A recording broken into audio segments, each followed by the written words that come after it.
2024 সাল বর্তমান যুগে এখনো বিদ্যুৎ পৌঁছায়নি নিউটাউন সংলগ্ন আবাদপাড়া এলাকায়। তীব্র গরমে কষ্টে বসবাস করছেন এলাকার বাসিন্দারা। মানে আমাদের পাড়াতে এখনো কারেন্ট আসেনি, আমাদের কারেন্ট ছাড়াই আমরা থাকছি, খুব অসুবিধা যাচ্ছে। বাচ্চা কাচ্চা কারেন্ট ছাড়া পড়াশোনা করাতে পারছি না, আমরা নিজেও থাকতে পারছি না। কোন গ্রামে? আমার পাড়া পাশের গলি, ওটা এখনো নাম হয়নি। ওটা শুধু গেট টানিয়ে দিয়ে গেছে, আর আমরা রাত্রে একদম ঘুমাতে পারছি না। সারা রাত আমরা বাচ্চা কাচ্চা নিয়ে বাইরে আমরা বসে আছি।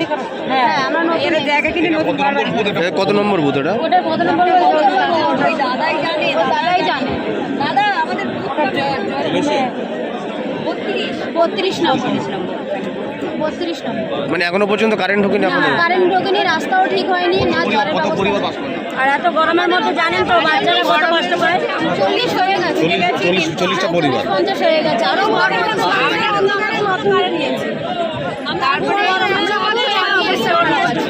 কি নাম আপনাদের? নাম কি? আমার নাম পারভিন বিবি। আপনার নাম? আশা মল্লিক। আমার তো বালিকা প্রধান বললাম। দক্ষিণ 24 পরগনা জেলার ভাঙড় 2 নম্বর ব্লকের বেউতা 2 নম্বর অঞ্চল তৃণমূল কংগ্রেসের ডাকে নির্বাচনী কর্মী সভা। যাদবপুর লোকসভা কেন্দ্রের প্রার্থী সায়নী ঘোষের সমর্থনে এই কর্মী সভা। এদিনের এই কর্মী সভায় উপস্থিত ছিলেন ক্যানিং পূর্বে বিধায়ক শওকত মোল্লা এবং ভাঙড় 2 নম্বর ব্লক তৃণমূল কংগ্রেসের অন্যান্য নেতৃত্বরা।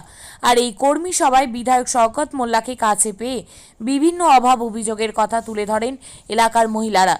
তীব্র গরমে এলাকায় নেই কোনো বিদ্যুতের পরিষেবা। বর্তমান যুগে এলাকায় বিদ্যুৎ না থাকায় বিধায়ক শওকত মোল্লাকে সামনে পেয়ে অভিযোগ জানান এলাকার মহিলারা। তাদের দাবি এলাকায় বিদ্যুৎ পরিষেবা দিতে হবে, রাস্তা করে দিতে হবে। এই বিষয়ে ক্যানিং পূর্বে বিধায়ক শওকত মোল্লা বলেন, যেহেতু ওয়েটল্যান্ড অন্তর্ভুক্ত এলাকা, যার জন্যই বিদ্যুৎ পৌঁছাতে সমস্যা হচ্ছে, আমরা সমস্যা সমাধান করার চেষ্টা করছি। তবে এই বিষয়ে যাদবপুর লোকসভা কেন্দ্রের সিপিআইএম প্রার্থী সৃজন ভট্টাচার্য বলেন, আমি জিতে এলে প্রত্যেক ঘরে বিদ্যুৎ পৌঁছানোর চেষ্টা করব এবং নিজের টাকা থেকে বিদ্যুৎ পৌঁছানোর জন্য যতটা লড়াই করা যায় আমি করব।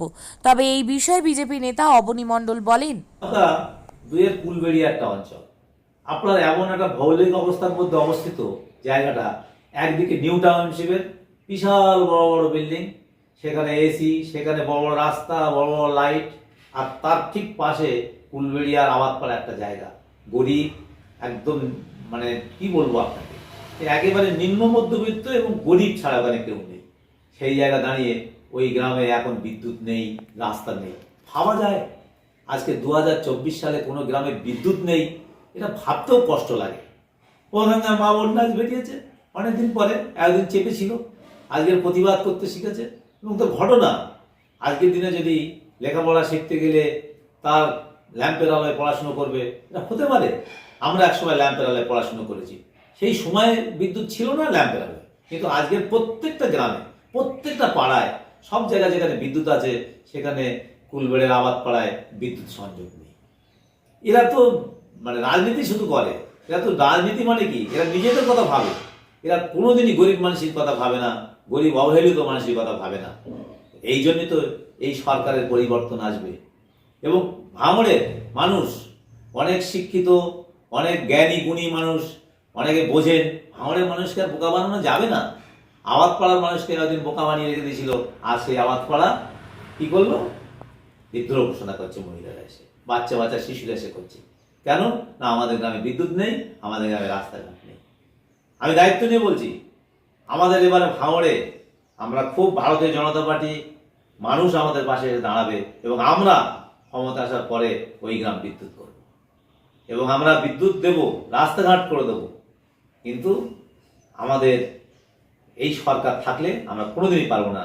এবং এরাও ঘটনা, এই সরকার থেকে মানুষ মুখ ফিরিয়ে নিচ্ছে, ভারতীয় জনতা পার্টি মানুষকে, ভারতীয় জনতা পার্টিকে বেছে নিচ্ছে, এটাই ঘটনা।